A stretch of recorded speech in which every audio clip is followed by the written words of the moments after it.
drag it above our metal strips and hit Ctrl-Alt-G to have a layer mask and move it down.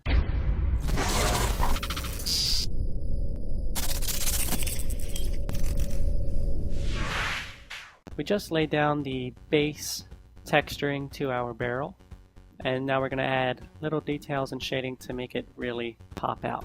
I like to keep my layers named accordingly, so let's go ahead and do that. This is going to be planks, and this is going to be metal that we have not used yet. Let's go make our UVs visible. Zoom in here, hitting Z, click and drag. And what I want to do is add little strips of metal going all the way across. So I'm going to go ahead and marquee select a little bit, something like this. That'll look really good.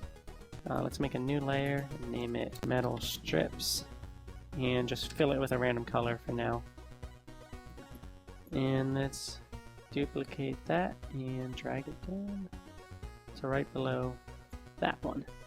Now we can drag this one above it and merge the layers. Very cool. So let's go to our metal, click the layer, and duplicate that across so that it fits. And we can merge these layers, drag it above our metal strips and hit Ctrl-Alt-G to have a layer mask and move it down. And I think that's really light in color, and then let's change it to 75, and that looks pretty good right there. So that's all the little detail that we need to do. We can go ahead and add shading now. So let's group this. We can select all the layers that we have that are not the miscellaneous layers, hit Ctrl-G to group it, rename it to base, and add a new layer and call it shading. If you control click a layer, you can select everything within that layer. So we're going to control click planks, and we're still in the shading layer, and what we want to do is have it just make it look like there's very basic lighting in it. So let's go to our gradient tool by hitting G.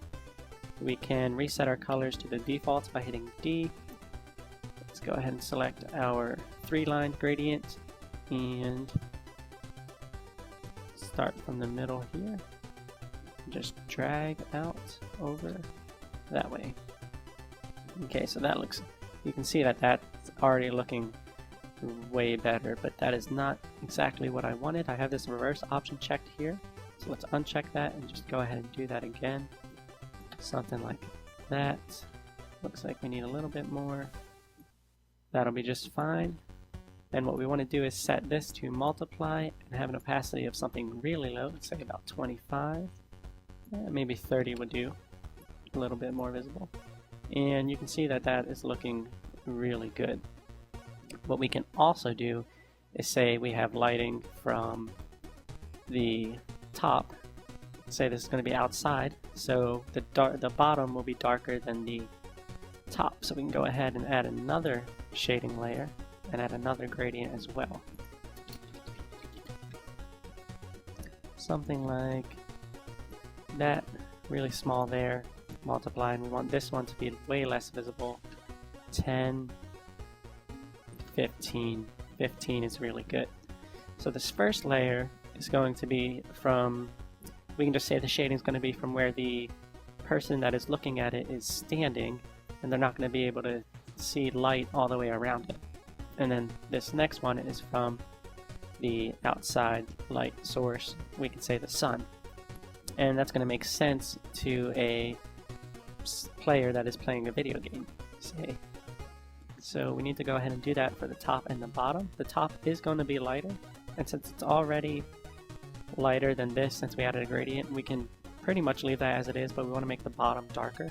An easy way to do that is by clicking on your bottom layer, going to Image, Adjustments, Levels, and just drag this guy down here. We can go down to 150, should be good. Since it's the bottom, it is going to be a little bit darker than this one. Now we do want to add a gradient on the top, a circle gradient, so that we can see that it is meeting, it's a corner, so it's going to be just a little bit darker there. So let's control click our top, add a new layer. We're going to name it shading top. We already have that. We can just name it shading, I don't know, something like above. go to our gradient tool, but here we have a circle option. So we can just click somewhere where we think is the middle, do something like that. This time we do want reverse check and have it something like that. Switch it over to multiply and go down to 10 or 15. I'm going to go with 15. So now we have our shading and our miscellaneous detail done. Let's go ahead and save this as a JPEG and see how it looks.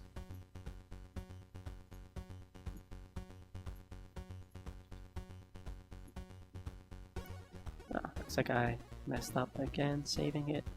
Gotta click barrel diffuse and then save over that. And you can see we have a barrel here and it looks really good at only 48 vertices. I'd say that this is a nice looking low poly asset. And that will do it for this tutorial. Thank you guys for watching and I hope you did learn something.